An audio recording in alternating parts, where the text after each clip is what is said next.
A busy corridor in the Bronx is the site of a fatal hit-and-run accident which claimed the life of a car wash employee early Sunday morning. Yeah, cops are still trying to figure out, searching for the driver, that is. But in the meantime, residents say something needs to be done to stop the speeding along Webster Avenue. So Bronx Borough President Vanessa Gibson joining us this morning to talk more about making the streets safer. Good morning to you, Borough President. Thanks for being here this morning.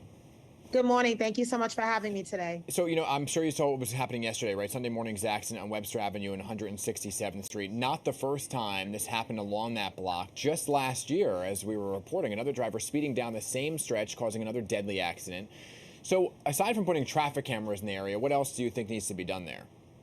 Certainly, our hearts and thoughts go out to the car wash employee who was fatally struck in this car crash on Webster Avenue. That is a very busy intersection. Webster Avenue, 167th Street. It's a commercial corridor. It's also near the Butler and Webster houses in Claremont Village. Certainly, we're working with Inspector Bello at the 44th Precinct, Traffic Enforcement. There is an investigation as to what happened in this particular case. But overall, I certainly think enforcement is something we need to make sure we are working on. With the 44th Precinct, cameras are always great, but we also need to work with the Department of Transportation on making sure that our streets are safe for pedestrians, for cyclists. There is a select bus service on Webster Avenue, a dedicated bus lane where buses are able to travel. But again, it's a very busy intersection with pedestrians and vehicle traffic.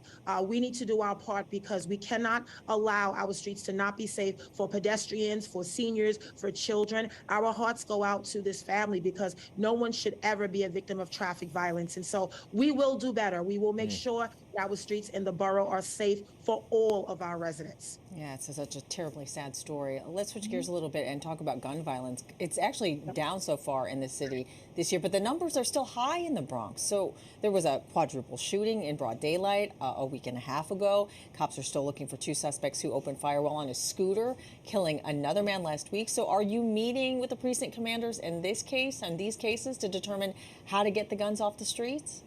Absolutely. I am in frequent contact with our commanding officer, Assistant Chief Philip Rivera. We had a call last week with all of the elected officials and Patrol Borough Bronx around safety with all 12 of our commands from the 4-0 to the 5-2 precinct. That quadruple shooting on Tremont Avenue mid-afternoon, Friday afternoon, is heartbreaking and devastating. And my heart goes out to the mom and dad that lost two sons. One perished on Friday and the other one passed away on Sunday. And we're just heartbroken. No mother should ever receive that type of call. Number one, the availability of guns is a problem. It is too easy to get a gun in Bronx County and the city of New York. These guns are not manufactured in our county, in our city, and they're coming up the iron pipeline. That is a need for federal intervention.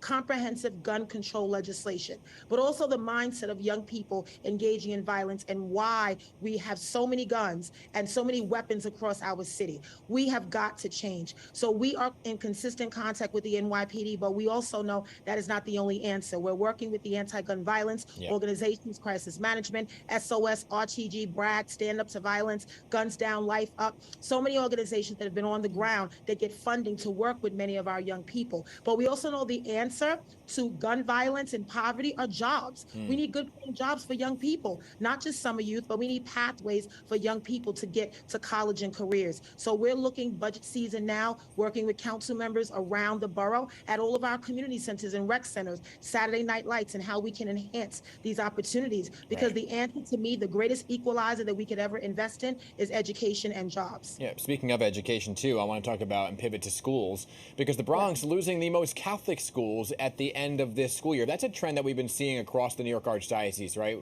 These Catholic schools closing. Last week, 6 Catholic schools, they announced that 6 schools in the Bronx are closing, while 4 other Catholic schools will be merging into 2.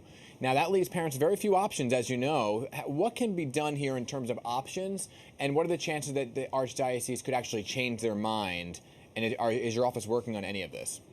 Yes, we got the word last week. Very disappointed to know that the Archdiocese has made a decision to close or merge 12 Catholic schools across our city, particularly 6 in the Bronx. St. Angela Merici and so many of the Catholic schools in our borough that have provided a valuable Catholic education to children and families across our borough. Heartbreaking. Our education education unit is starting to get phone calls from parents wondering about transfer options, alternative options. We've reached out to the superintendent's office so we can get a meeting and talk about what we could do. We don't want parents to be forced to make decisions about their children's Catholic education for the next semester. We know that enrollment is an issue across education, from public schools, Catholic schools, parochial schools. So we've seen a decline in enrollment, but Catholic education is important to the fabric of our borough. So we want to work with the superintendent on options. We know that some schools are merging with others, but full closures are really heartbreaking. So we're going to do our best to try to find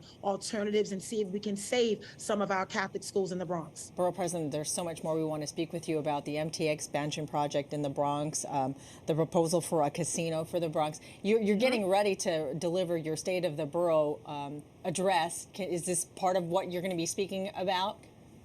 So we have lots of surprises, new announcements, initiatives. Wednesday, March 1st, doors open at 5 o'clock. We start at 6 at Manhattan College, our first ever State of the Borough address. Very excited to lay out our blueprint and our strategic plan for the borough. A lot of our message will be focused on jobs and economic development, the greatest equalizer in our borough, creating good paying jobs, pathways to the middle class, looking at worker cooperatives, and supporting capital projects that really make a difference. The Universal Hip Hop Museum, the expansion of the Metro North, the work we're doing in Hunts Point, at La Peninsula, our Orchard Beaches renovation, reimagining the Kingsbridge Armory. So many incredible projects that are going to stimulate the economy, create local jobs, support small businesses, give residents a real leg up, and uplift families. This goes on and on.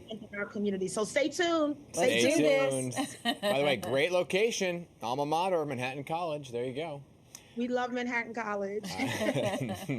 All right, Borough President Vanessa Gibson, thanks again for being with us this morning. Always appreciate you coming on the show. Thank you so much. Thank you. Happy President's Day. Happy President's Day.